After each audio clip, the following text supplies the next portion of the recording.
I worship you, Almighty God. Sing it with me. There is none like you. I worship you, O Prince of Peace. That is what I long to do, to give you praise. For you are my righteousness, my righteousness. I worship you, Almighty God. There's none like you. One more time around. I worship you, Almighty God. There is none like you. Nobody in the earth, nobody in the earth. Worship you, oh Prince of Peace.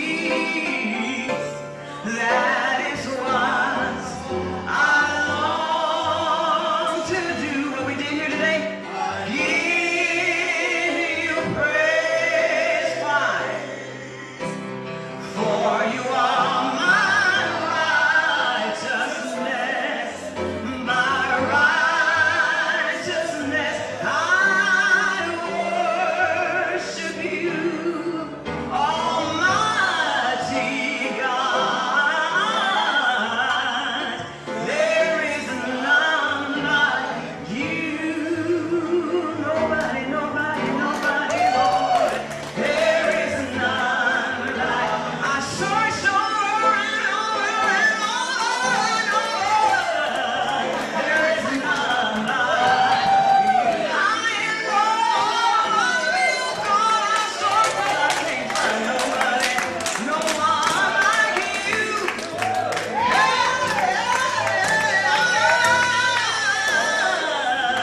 No one like you. So glad to say there is none like you.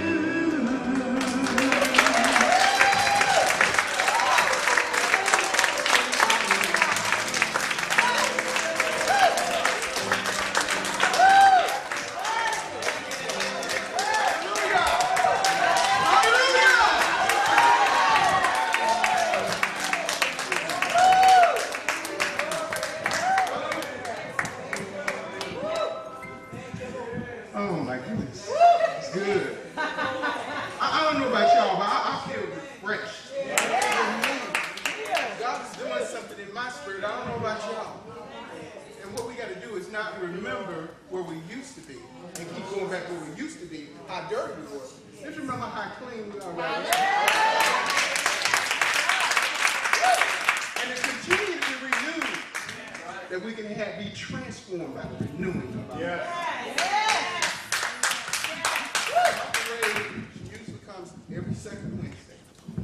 This Wednesday she'll be here the first. And I also have my brother. You probably can't tell just by looking at him. John, brother, I love him. I thank God for him. He's going to give you a brief testimony about where he was and where he is and what he does on Wednesday night. Amen.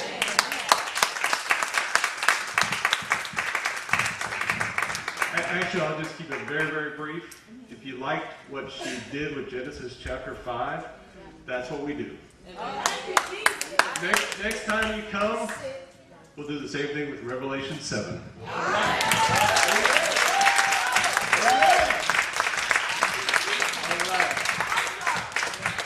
All right, and you're here every third Wednesday, is that correct? And then I have another brother, believe it or not, which my sister's right next to him. Larry Grecu. He dreams, visions, and revelations are very important. I was telling the church that God had blessed me to have dreams and visions and revelations. They stopped for a while. And then I met, whatever the devil's thrown at you, no weapon formed against you shall prosper. See what we forget? God will bring people in your lives that help you to fight against the enemy. One could probably be taken over, two could probably stop them, but a threefold cord cannot easily be broken. So if you could, please welcome my brother. Hallelujah! I know who my daddy is, but, we probably have some kinfolk back there somewhere. Anyway, hallelujah. One of the exciting things I really appreciated the testimony last Wednesday night when I was here, that God had stirred up dreams and visions in our brother's life again. But what was really interesting, they're celebrating their 5th anniversary. I'm celebrating my 1st here because a dream actually sent me to this church. I had a dream. The Lord spoke to me. He said, you're going to meet some people from Niceville that I want you to hook up with. And about a week later, I was sitting in a graduation ceremony for my little grandson, and the phone rang. Thank God I had it on vibrate. But they could have picked me out in the audience, Put your phone off. No. But anyway, so what happened was I got an invitation to a birthday party, went there, and ended up meeting Oscar and Felicia. And the next thing I know, they said, we're from Niceville. And I thought, the whole antennae went up. And God's good, because I'm the type of person, I'm glad I was born in this season, because He gives us a word. It ain't going to be, it's going to come about pretty fast. So anyway, they invited me to speak. So May 31st was my 1st anniversary. But I wanted to mention this, this is their 5th anniversary. And of course, the number 5 in the Bible typifies grace. And one of the things the Lord really spoke to me to share with you this morning, to be very brief, and that is the charge. And I want to not only give this charge to the church, but to all of us here, because it's extremely important that we realize the time and the season we're living in. We are living in perilous times. And one of the things that's going to be, the enemy is going to come against us in great tribulation, great pressure. Okay, that's what that word tribulation means. But it's going to be especially in the grace of God. Okay, this is not a time for greasy grace. You can just slide by. Okay, hey, look, if you're a fornicator, adulterer, whatever, God's grace is sufficient to bring you out of all that. I want to read you what God's definition of grace is out of Titus. For the grace of God that brings salvation has appeared to all men, teaching us that, denying ungodliness and worldly lust, we should live soberly, righteously, and godly in this present world, looking for that blessed hope and the glorious appearing of the great God and our Savior, Jesus Christ, who has redeemed himself for us, that he might redeem us from all iniquity and purify unto himself a peculiar people zealous of good works.